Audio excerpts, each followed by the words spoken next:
Hello friends, welcome to నవలా హృదయం. ఈ వీడియోలో మనం వసంత శిశిరం నావెల్ నెక్స్ట్ పార్ట్ చూడబోతున్నాం. కథలోకి వెళ్ళిపోదాం రండి. శోభనం ఏర్పాట్లు చేయిస్తానని వసంత్తో అంటుంది బామ్మ. వసంత్ శిశిర వైపు చూడగా ఆమె తలదించుకొని నేలచూపులు చూస్తూ కనిపిస్తుంది. ఆ క్షణం ఆమె అందుకు సిద్ధంగా లేకపోయినా వసంత్ ఆశపడితే మాత్రం ఆ నిర్ణయాన్ని సమ్మతించాలని అనుకుంటుంది. కానీ ఆ విషయం వసంత్కు తెలియదు. బామ్మ వసంత్ అభిప్రాయం కోసం ఎదురుచూస్తుంటే వసంత్ జరిగిపోయిన వాటి కోసం ఎందుకు బామ్మగారు ఏర్పాట్లు, జరగాల్సినవి చూడండి అన్నాడు ఏ భావం లేకుండా. వారి మధ్య అప్పటికే ఆ కార్యం జరిగిపోయిందనేది అతని ఉద్దేశం. ఆ మాటకు బామ్మ వసుంధర నిరాశ చెందగా అతని మాటలు విన్న శిశిర మాత్రం చివుక్కున తల ఎత్తి చూసింది. ఆమె కోపం బీపీ మీటర్లోని ఇండికేటర్లా సర్రున లేచింది. మనసులో అసలేమనుకుంటున్నారు ఈయన? అలా ఎలా అంతా జరిగిపోయిందని అబద్ధం చెప్తారు, అందులోనూ అందరి ముందు అంటూ గింజుకుంది. వసంత్ మాటలకు బామ్మ వసుంధర శిశిర వైపు చూడగా ఆమెకు చాలా సిగ్గుగా అనిపించింది. దాంతో వెంటనే అక్కడి నుండి వంటగదిలోకి వెళ్లి గోళ్లు కొరుక్కుంటూ కూర్చుంది. ఇదిలా ఉంటే అక్కడే వీరి సంభాషణ వింటున్న మరొకరు కూడా చాలా కోపంగా ఉన్నారు. అది ఎవరో కాదు, కిన్నెర. బామ్మ శోభనం అనగానే మనసులో జరగకూడదు దేవుడా అంటూ కోటి దండాలు పెట్టుకుంది. శోభనం అన్న మాటే ఆమెకు షాక్ అంటే వసంత్ అన్న మాటతో ఆమెకు మరో షాక్ తగిలి ముఖం మాడిపోయింది. వాళ్ళు కలిసి ఉంటున్నారు, సంతోషంగా సమయాన్ని గడుపుతున్నారు అన్న ఊహ కూడా ఆమెకు చిరాకును, అసహ్యాన్ని కలిగిస్తోంది. అంతకు మించి శిశిరపై కోపాన్ని పెంచుతుంది.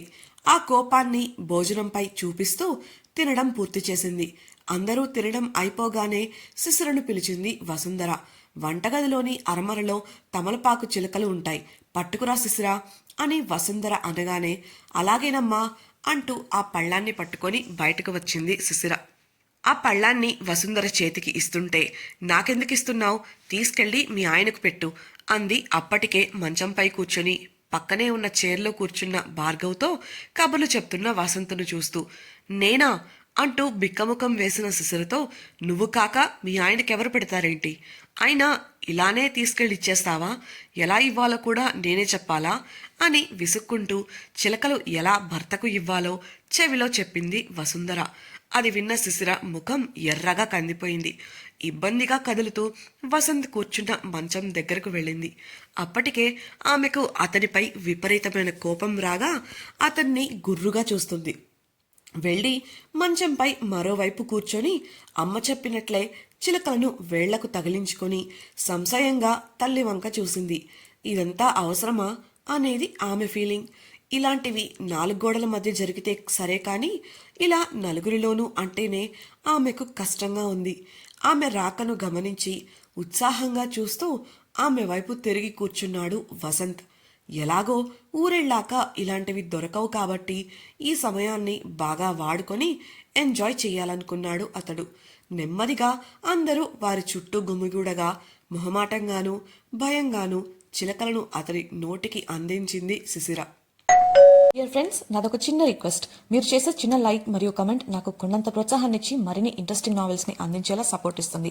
అలాగే ఛానల్ సబ్స్క్రైబ్ చేయడం మరొకండి ప్లీజ్. అతడు ఆమెకు అందకుండా కావాలనే వెనక్కు వంగి ఉంటే ఆమె తప్పక ముందుకు వంగి అతని నోటికి అందించింది.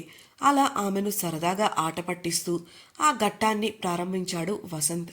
ఆ ఆటలో ఎంతలా అల్లరి చేయొచ్చో అన్ని విధాలుగానూ అల్లరి చేశాడు. అలా అని శిశిర దాన్ని సీరియస్గా తీసుకోలేదు. ఆమె కూడా అతడు చేస్తున్న అల్లరిని ఎంజాయ్ చేసింది. ఒకసారైతే ఆమె వేలిని సున్నితంగా కొరికేశాడు. అందుకు ఆమె చిరుకోపాన్ని ప్రదర్శిస్తూ చిన్నగా అతని భుజంపై కొట్టింది. అది చూసి అంతా నవ్వుతుంటే సిగ్గుతో తల వంచేసింది. విజయవంతంగా ఆ ఆట కూడా పూర్తి చేసుకొని మనసు నిండా సంతోషాన్ని, తీయని జ్ఞాపకాలను నింపుకొని తీరికగా కూర్చున్నారు అంతా. ఒక్కొక్కరుగా ఎవరి ఇళ్లకు వారు వెళ్లడం మొదలుపెట్టారు. వసంత్ విసురుతున్న చూపుల బాణాలను తాళలేక ఇబ్బందిగా కదులుతోంది శిశిర. వసుంధర వెనుక ఆమెకు ఏదైనా సాయం కావాలేమో అన్నట్లు వంటగదిలోకి వెళ్ళిపోయింది. సరిగ్గా అప్పుడే బయట కూర్చుని ఉన్న బామ్మ మంచినీళ్లు అడగడంతో వసుంధర ఆ పనిని శిశిరకు అప్పజెప్పగా నీళ్లు తీసుకొని బయటకు వెళ్ళింది. వంటగదిలో ఉన్న వసుంధర అరమరలో ఉన్న లడ్డూల గిన్నె కనిపించి అయ్యో నామతిమండ అనుకుంటూ బయటకు వచ్చి, శిశిరా, అబ్బాయి కోసం లడ్డూలు చేసి ఇందాక భోంచేసేటప్పుడు వడ్డించడం మర్చిపోయాను, తింటారేమో తీసుకెళ్ళివ్వు అని అనగా శిశిర అలాగేనంటూ తీసుకురానా అన్నట్లు వసంత్ వంక చూసింది. అప్పటికే వారి మాటలు విన్న అతడు ఒక క్షణం ఆలోచించి, ఇప్పుడొద్దు శిశిరా, కాసేపు ఆగి గదికి తీసుకురా, అప్పుడు తిన్నాం అని అనడంతో సరేనంటూ తన పనిలో పడిపోయింది. ముందుగానే గదికి తీసుకెళ్లడం కోసం ఒక బాక్స్లో లడ్డూలు సర్దుకొని మంచినీళ్లు బాటిల్లో నింపుకొని ఒక చోట పెట్టుకుంది. అప్పుడే తన ఇంట్లో నుండి సురేఖ పిలవడంతో సరిహద్దు గోడ వద్దకు వెళ్ళింది శిశిర. ఆమె వంటగది నుండి బయటకు వెళ్లడమే కిందల లోపలికి వచ్చి శిశిర సర్దిపెట్టిన లడ్డూల బాక్స్ అందుకుంది. ఇకపై మీ ఇద్దరి మధ్య దూరం పెంచడమే నా పని కసిగా అనుకుంటూ ద్వేషంగా బయటకు చూసింది. సురేఖతో మాట్లాడి ఇంట్లోకి వచ్చిన శిశిరకు బయట వసంత్ కనిపించలేదు. బహుశా గదికి వెళ్ళిపోయి ఉంటారు అనుకుంటూ అప్పటికే ఆలస్యం కావడంతో మంచినీళ్లు లడ్డూలు తీసుకొని గదికి వెళ్ళింది. గదిలో కూడా ఆమె కథలు కనిపించలేదు. ఎక్కడికెళ్ళుంటారో అని మనసులో అనుకుని తలుపు వేసేసి ఈయన వచ్చేలోపు డ్రెస్ మార్చుకుంటాను అంటూ నగలు ఒక్కొక్కటిగా తీసి బల్లపై పెట్టి చీర తీసింది. సరిగ్గా అప్పుడే బాత్రూమ్ తలుపు తెరుచుకోవడంతో ఉలిక్కిపడి ఎదకు చేతులు అడ్డుపెట్టుకొని గోడవైపుకు తిరిగింది. మనసులో దేవుడా, ఈయన బాత్రూంలో ఉన్నది చూసుకోకుండా ఇలా బుక్ అయ్యానేంటి అని తనను తానే తిట్టుకుంది. కనీసం తను మార్చుకోవాల్సిన డ్రెస్ని కూడా ముందే తీసి పెట్టుకోలేదు. బాత్రూమ్ నుండి బయటకు వచ్చిన వసంత్ గోడవైపు తిరిగి నిలబడిన శిశిరను చూశాడు.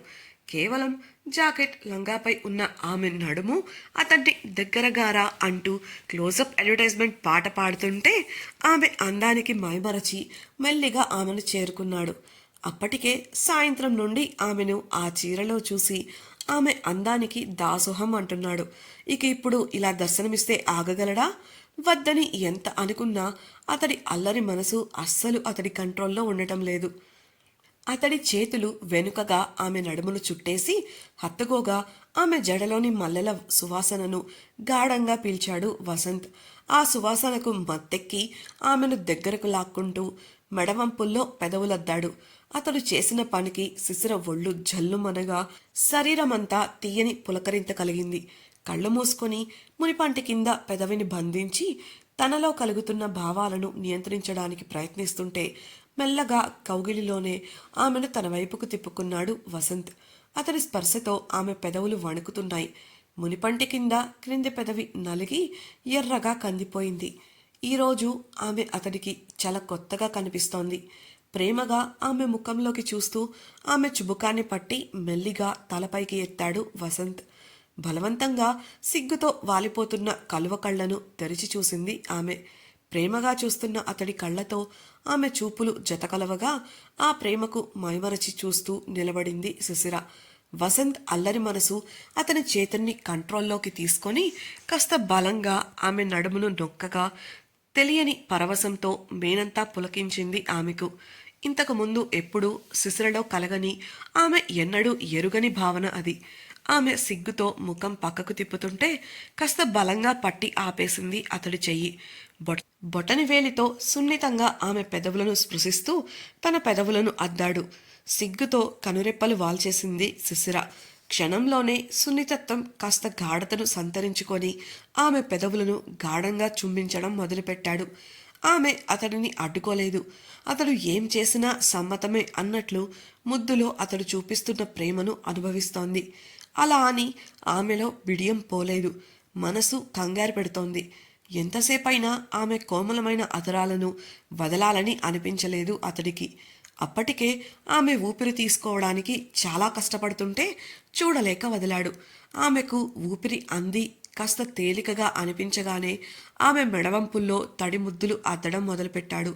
ముద్దులే కాక అతని మీసాలు పెట్టే గిలిగింతలకు ఎంత ప్రయత్నించినా మెలికలు తిరగకుండా ఉండలేకపోయింది శిశిర. ఆమె మెలికలు తిరగడం చూసి నచ్చి తన ముద్దుల ప్రవాహాన్ని తీవ్రతరం చేశాడు వసంత్. ఆ ప్రవాహాన్ని తట్టుకోలేక వణికిపోతోంది ఆమె. అప్పటికే కళ్ళు గట్టిగా మూసేసుకుంది. ఆమెను అమాంతం ఎత్తుకొని మంచంపైకి తీసుకువెళ్ళాలి అనుకున్న వసంత్ అతి కష్టంగా కోరికను నియంత్రించుకుంటూ గట్టిగా ఆమెను బిగి కౌగిలిలో బంధించి మునిపంటితో ఆమె మెడపై తీయని గాయం చేశాడు.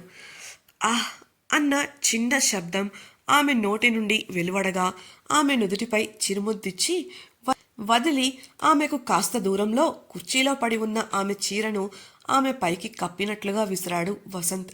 ఆ స్పర్శకు శిశిర ఆశ్చర్యంతో కళ్ళు తెరిచి చీరను కప్పుకుంటూ నేలచూపులు చూడగా, త్వరగా చీర కట్టుకో, మళ్ళీ వస్తాను అంటూ అక్కడి నుండి గది బయటకు వెళ్ళిపోయాడు. సిగ్గురంగు పులుముకున్న బుగ్గలతో చిరునవ్వును పెదవులపై చేర్చుకొని చీర కట్టుకుంది శిశిర. అతడు ముద్దులు పెడుతుంటే ఈరోజే హద్దులు దాటిపోతాడు అనుకుంది. కానీ అతడలా చెయ్యకుండా వెళ్ళిపోయాడంటే ఇచ్చిన మాట కోసమా, లేక తానేమైనా తప్పు చేశానా అనుకుంటూ ఆలోచనలో పడింది. ఆ ఆలోచనతోనే గది సర్దుతున్న సమయంలో గదిలోకొచ్చాడు వసంత్. అతన్ని చూడలేక తన పని తాను చేసుకుంటూనే బిడియంగా అతని కదలికలను గమనిస్తూ ఉంది. వసంత్ ఆమెను ఓరగా చూస్తూ వెళ్లి గదిలో మూలన ఉన్న చాపను అందుకున్నాడు. వెంటనే మంచం దగ్గరకు వచ్చి మంచంపై ఉన్న దుప్పటి దిండ్లు చేతిలోకి తీసుకున్నాడు. అతడేం చేస్తున్నాడో అర్థం కాక అతని ముఖం వంక ఆశ్చర్యంగా చూసింది శిశిర. అతడి ముఖం ముగ్ధ మనోహరంగా చిరుదరహాసంతో వెలిగిపోతోంది. ఒక చేత్తో దిండు దుప్పటి చాప పట్టుకొని మరో చేత్తో శిశిర చేయి పట్టుకున్న వసంత్ ఆమెను ఆ గది నుండి బయటకు తీసుకెళ్లాడు.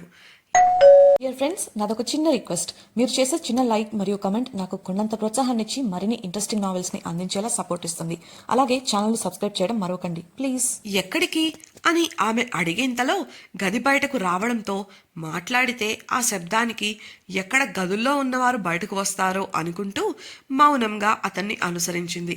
మెట్లెక్కి ఆమెను డాబాపైకి తీసుకెళ్లిన వసంత్ నవ్వుతూ ఆమె వైపు చూశాడు. చల్లటి గాలి చెక్కిలిని తాకగానే శిశిర చుట్టూ చూసింది. చుట్టూ చిమ్మ చీకటి. పైన అప్పుడే మబ్బుల చాటు నుండి బయటకు వస్తున్న చంద్రుని వెన్నెల వారి మీద పడి నేలపై వారి నీడలు పడ్డాయి. క్షణంలోనే అక్కడి వాతావరణం చాలా అందంగా ఉల్లాసంగా మారిపోయింది. ఆమె పరిసరాలను గమనిస్తున్న సమయంలో వసంత్ క్రింద నేలపై చాప వేసి పక్క సిద్ధం చేశాడు. శిశిర ప్రకృతి అందాలను ఆస్వాదిస్తుంటే వసంత్ దిండుపై తలవాల్చుతూ పిల్లగాలులకు చెదురుతున్న చీరచాట నుండి దోబూచులాడుతున్న శిశిర అందాలను కళ్లతోనే ఆస్వాదించడం మొదలుపెట్టాడు. అతడి చూపులు తాకినట్టుగా ఆమె వసంత్ను చూడగా రమ్మన్నట్లు చెయ్యందించాడు. ఆమె వెళ్లి అతని పక్కన కూర్చోగా అమాంతం మీదికి లాక్కున్నాడు వసంత్. శిశిర బిడియంగా చూస్తుంటే ఇవాళేమైంది నీకు? సున్నితంగా అడిగాడు ఆమె కళ్ళల్లోకి చూస్తూ. ఆమె సమాధానం ఇవ్వకుండా చూస్తుంటే జీవితమంతా నాతో ఇలానే ఉండవే, నిన్నలా చూస్తుంటే తెగ నచ్చేసావు తెలుసా. ఇవాళ నీతో గడిపిన ప్రతి క్షణం నాకు జీవితాంతం గుర్తుండిపోతుంది. ఎంతలా ఎంజాయ్ చేశానో మాటల్లో చెప్పలేను. తన ఛాతీపై ఉన్న ఆమె కళ్ళల్లోకి ఇష్టంగా చూస్తూ చెప్పాడు వసంత్. శిశిరకు మాటలు రాలేదు. అతడి కళ్ళల్లో కనిపిస్తున్న ఆనందాన్ని అలానే చూస్తూ ఉండిపోయింది. అతడు అంతలోనే గారంగా, ఇదంతా నాకోసమే చేశావని నాకు అనిపిస్తోంది. పనిలో పని నాది ఇంకో చిన్న కోరిక, అది కూడా తీర్చవా అడిగాడు వసంత్. ఆమె అయోమయంగా ఏంటది అన్నట్లు చూస్తుంటే ఆమెను వదిలేసి కూర్చుంటూ దిండు కింద తాను దాచిన 2 చిలకలను బయటకు తీశాడు. శిశిర ఆశ్చర్యంగా చూస్తుంటే వాటిని ఆమె చేతిలో పెడుతూ చెవిలో గుసగుసగా ఏదో చెప్పాడు. ఆ మాటలు విన్న శిశిరలో చిరుసిగ్గులు విరబుయ్యగా అతడికి దూరం జరిగి కోపంగా అతన్ని చూసింది. ప్లీజ్ శిశిర, ఈ ఒక్కటే కదా నేను అడిగింది, ప్లీజ్ ప్లీజ్ అంటూ ఆమెను బ్రతిమిలాడటం మొదలుపెట్టాడు వసంత్. కాదు లేదంటూ చాలాసేపు బెట్టు చేసి చివరకు తప్పదనుకుంటూ ఒప్పుకుంది శిశిర. ఆమె ఒప్పుకోవడంతో చాలా ఆనందంగా ఉన్నాడు వసంత్. రాత్రి కావడంతో ఇల్లంతా చాలా ప్రశాంతంగా మారిపోయింది. మెల్లిగా తలుపు తెరుచుకొని పిల్లిలా అడుగులో అడుగు వేసుకుంటూ బయటకు వచ్చింది కిన్నెర. చుట్టూ ఎవ్వరూ లేరని గమనించి ముందున్న బాల్కనీలోకి వెళ్ళి తొంగి చూసింది. అక్కడ కూడా ఎవరూ లేకపోవడం గమనించి మెల్లిగా శిశిర గది కిటికీ వద్దకు వెళ్ళి నిలబడింది. బెడ్ లైట్ వెలుతురులో ఖాళీగా కనిపించింది ఆ గది. ఇదేంటి ఈ సమయంలో ఇక్కడ ఉండకుండా ఎక్కడికి వెళ్ళుంటారు? అనుకుంటూ ఆలోచనల్లో పడింది. వెంటనే చప్పుడు చేయకుండా నడుస్తూ ఆ పరిసరాల్లో ఉన్నారా అని వెతకడం మొదలుపెట్టింది. శిశిర, వసంతులు తమ కోసం వెతుకుతున్న కిన్నెర కంటపడతారా? పడితే కిన్నెర ఏం చేయబోతోంది? శిశిరను వసంత్ అడిగిన కోరిక ఏంటి? ఆమె ఆ కోరికను తీర్చగలదా? తెలుసుకోవాలనుకుంటున్నారా? అయితే ఛానల్ను సబ్స్క్రైబ్ చేసి రాబోయే ఎపిసోడ్స్ వినేయండి. మీకు ఈ వీడియో నచ్చినట్లయితే లైక్ చేస్తే మీ సన్నిహితులకు షేర్ చేయండి. అలాగే మీ అభిప్రాయాలను మాతో పంచుకోవడం కోసం కామెంట్ సెక్షన్లో తెలియజేయగలరు. ఇట్లు మీ నవలా హృదయం team. Thank you for listening.